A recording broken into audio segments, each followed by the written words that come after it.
Good morning and welcome to Madrid. The local time here is 9:53 in the morning. For your safety, please remain seated with your seatbelt securely fastened until the aircraft has completely stopped and the seatbelt sign is switched off. Please take care below the overhead storage compartment and ensure that you have all your personal belongings with you as you leave the aircraft. Remember that smoking is unpermitted until you're within a designated smoking area of the airport. Thank you for choosing to fly within the Hal Airways, the national airline of the UAE. It has been a pleasure taking care of you today. Thank you and have a wonderful day.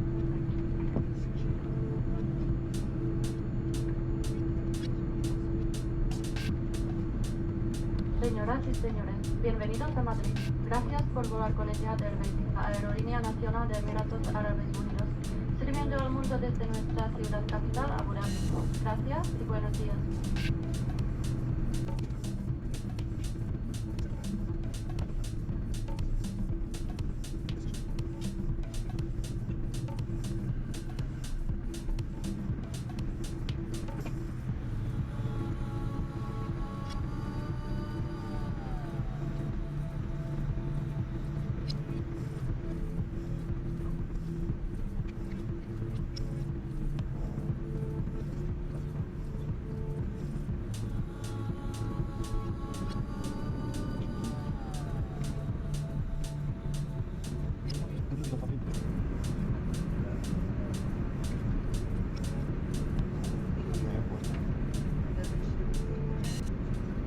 So welcome to Madrid. At last sa buong buhay natin sa biyahe ay nakaabot din tayo ng Madrid. So thank you nga pala kila mama yung mga staff ng Etihad na naglagay sa atin sa window side, kaya kitang kita yung view natin ngayon. Alright. So shoutout nga pala kila Ma'am Ganda Nakalimutan ko po yung name nila mama So ma'am, shoutout, big shoutout po sa inyo ma'am.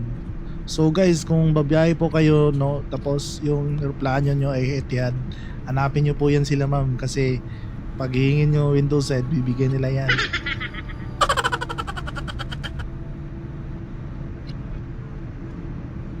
So konting kaalaman, konting trivia tayo about Madrid. Madrid nga pala is the second largest city in European country. So Madrid ang pinaka-capital city nila, ang pinakamaraming populasyon na sakop ng Spain.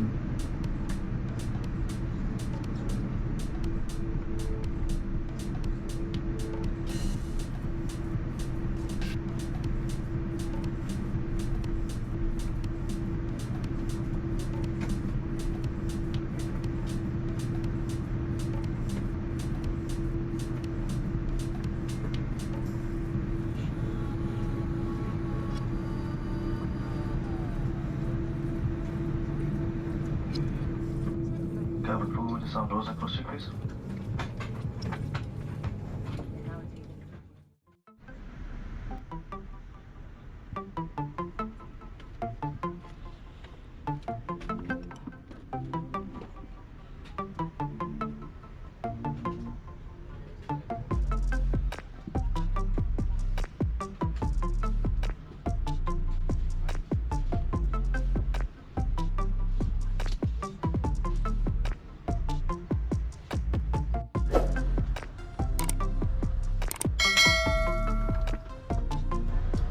Sobrang amaze ko pa rin until now guys no sa mga kabutihan ni Lord sa atin dahil sobrang sarap ng pakiramdam ang makapag-experience sa business class. Buhay mayaman yarn. Alright. Hashtag you love my job.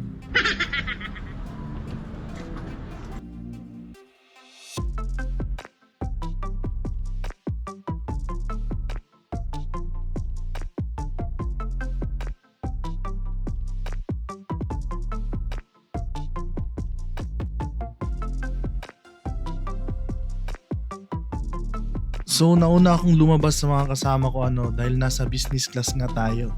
So antayin na lang natin sila sa labas. Let's go! So napagmasdan nyo guys, around 10 o'clock in the morning na ito. Pero palabas pa yung sun nila dito. Morning na morning yung pakiramdam mo, like parang 6 AM in the morning dyan sa Pinas. Mataas yung gabi nila dito at sobrang lamig na mga time na ito. Kaya sobrang amazing talaga ako, lalo na sa ambience at view ng airport nila.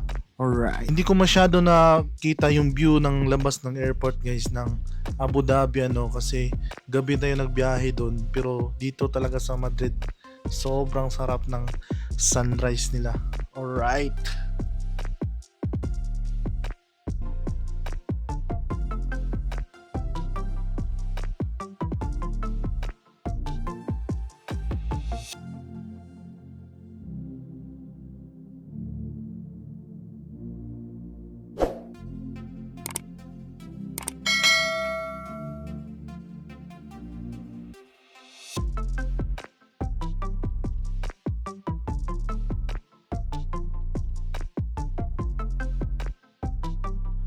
So sa mga time na ito, naghalo ang saya at kaba dahil iniisip ko ang Madrid ay Spain at Spanish yung mother tongue nila. Paano na yung way ng communication natin dito? Pero before tayo babiyahe, ay nag-research tayo ng kunting Spanish word. Sana uubra yung mga kunting kaalaman natin sa Spanish. Aasa na naman tayo nito sa translator.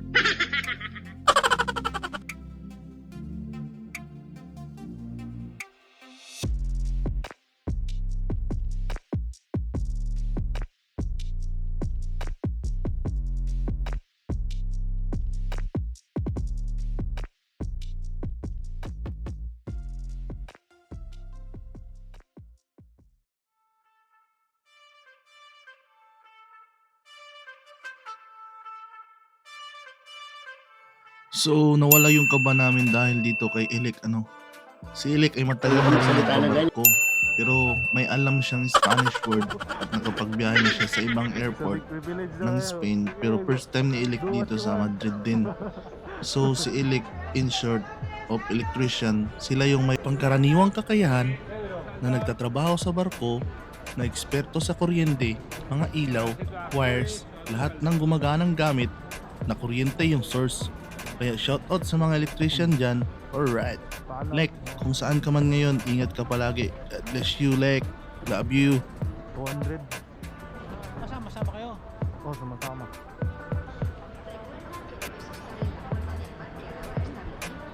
Tingnan natin flight natin. So sa hindi nakakaalam guys, yung flight namin is around 2 PM pa ng hapon. Tapos dumating kami dito sa Madrid ng mga 10 AM. So kaya samahan nyo kami, maglakwat siya dito sa loob ng Madrid Airport. Alright! Wala pa yan? Wala pa yan? Sunday tambay lang sir. Baba ano? Oo, mahaba. Sabi na allowance ba?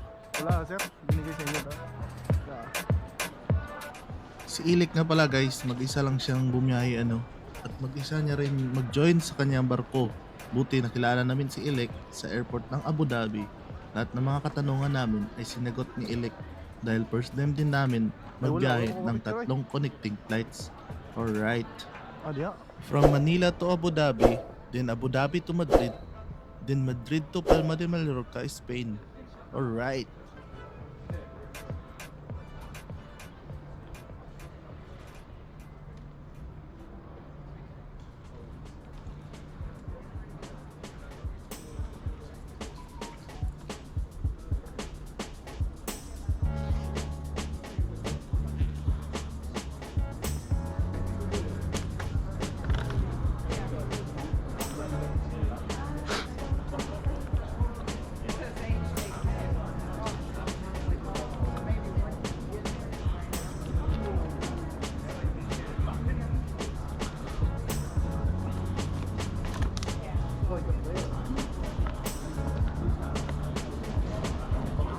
Espanyol kanina, marunong magtagalog.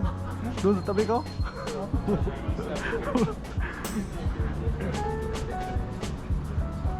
Taga saan ka? May Pinoy doon eh, na ano, na nag-ayos ng upuan ba, Pinoy. So, sasakay nga pala tayo ng train papunta sa domestic flight nila dahil may isang flight pa tayo papuntang Palma de Mallorca. Around 15-20 minutes na ride, kung hindi ko nakalimutan to guys, no, ng train na ito. Ang laki talaga ng airport nila. Sobrang laki. Underground tunnel gamit nila. Galing. Alright.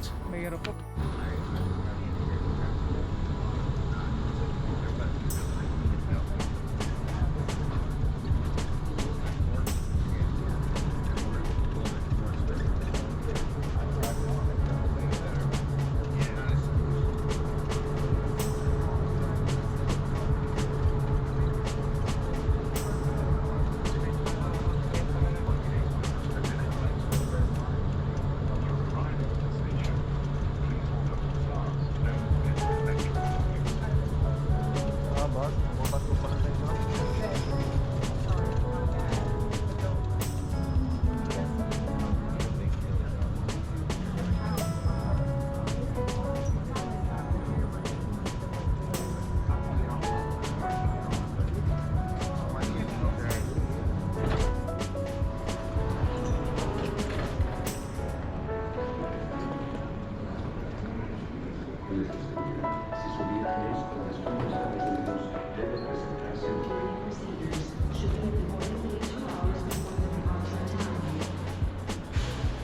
Connect yung wifi pre, may wifi yan pre.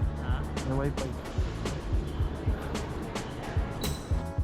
Siguro guys, kung wala silik, saan ka kaya kami pupulutin ito? Alright. Pero always kayo manood sa mga signage guys kung saan kayo patungo or sa anong aisle kayo pwedeng dadaan at anong number or letter kayo pupunta. Let's go! Salamat talaga sa iyo sir, ingat ka palagi. Love you. Buti sir, nandiyan ka sir. Yari. First time pa naman naman dito.